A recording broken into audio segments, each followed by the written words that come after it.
So at 19 years old, you realized I was put on this earth to orchestrate, like you put it, orchestrate this symphony of this chorus of noise, this conversation, Niners, Warriors, whatever it is, That's how I whatever felt. I the mean, I time. was born into the industry. I loved it from a young age. Watching my dad do it, it seemed like the funnest thing you could possibly do. It seemed like most little boys had no idea that you could do something like this. Mm-hmm. So yeah, yes, it seemed like a calling. It seemed like what I was sent here to do is to piss Niner fans off in comment sections. It felt like I was destined to do this. Yeah. It's I mean, when you grow up, you mentioned your dad. Your dad seems to have a big influence on you. You seem very close to your dad, Yeah, but that's my it best friend. wasn't early. Is your best friend? That's my best friend. Yeah, Oh wow, no doubt, no doubt for sure. Does that come through in our it blog? does. It does That's come through. definitely my best friend for sure. It does come through. Yeah, I've never heard anybody put it that way. I think most fathers and sons, there's always, I think in a lot of a cases, a distance. little bit of tension, maybe Yep, a little bit of awkwardness. I have yep. a phenomenal dad. There's a little bit of like awkwardness. It's not bad, but That's you and your par for the dad are course. so comfortable. Yeah, we've always been that way. I don't know. We're blessed, but that's for definitely my best friend, and I'm That's really lucky awesome. that I get to live 10 minutes from him. And if I had to move away, I would be nervous. Not just him. I mean, my brother, my mom, my nephew, my niece, all of them. But my dad is definitely my best friend, That's incredible. and I think that's part of the reason I went into this. I went down to UCLA. I felt so disconnected from him in particular. Okay. The conversations, the connection we had through sports and sports media, Right. not talking about sports, because we don't talk about sports like most fathers and sons. We talk about sports media, like the Yeah. industry. And I missed it. And so I felt like getting into it would be a way to get get the relationship back where I wanted it. Not that he was ignoring me or anything, but I felt disconnected. We were 350 miles away, and we Mhm. lost kind of the basis of our relationship. So it was nice to get back into it. And then I got to cover the 49ers with him for 7 seasons. I mean, that's a dream come true. That's We were incredible. covering games together. We were sitting next to each other Mhm. in the press box on working for the same organization. It's pretty cool. Wow. Yeah. He had been your father for 18 years and Yeah. he had nurtured you. And Yeah. then when you go away, it's almost like when you leave the house and go to college, you got to go find out how to be a man on your own. Yeah. But that fatherly relationship, when you went and realized, Dad, I want to do what you've done. Yeah. He can then take on that same role, which you guys Yes. were, I'm here. Let me help you out. I've done this. I Yes. know what this is all about.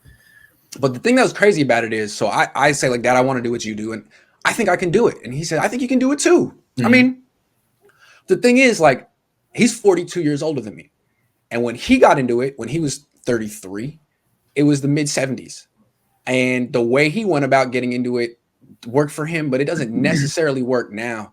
So I spent 10 years after Mhm. college basically trying to be him and Okay. do everything that he did.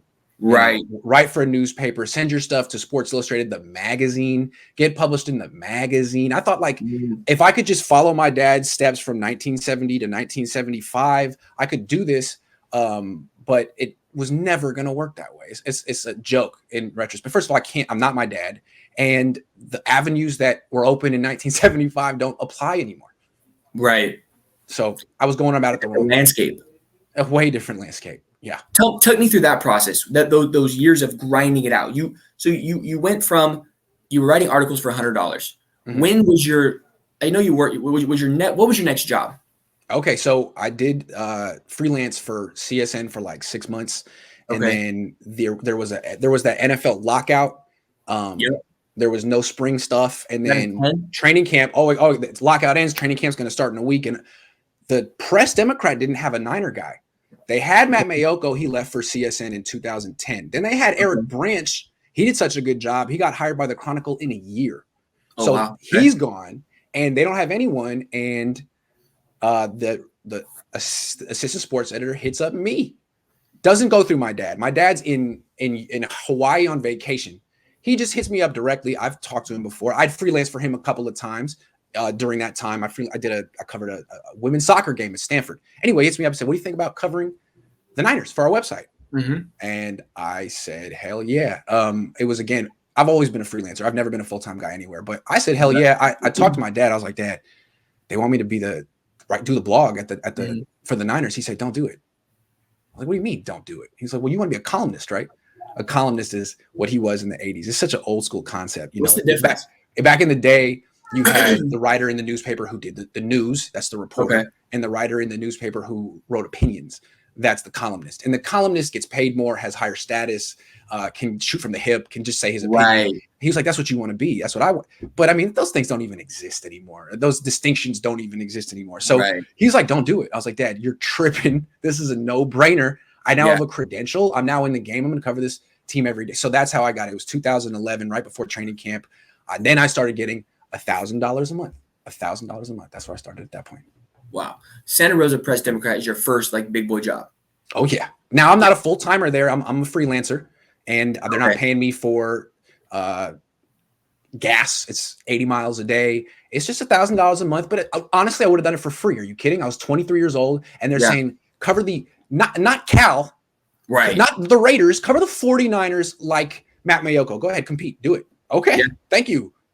It was a prove it job. Oh yeah, and it was an opportunity. Absolutely, and I think a lot of people were pissed at me that I got the opportunity.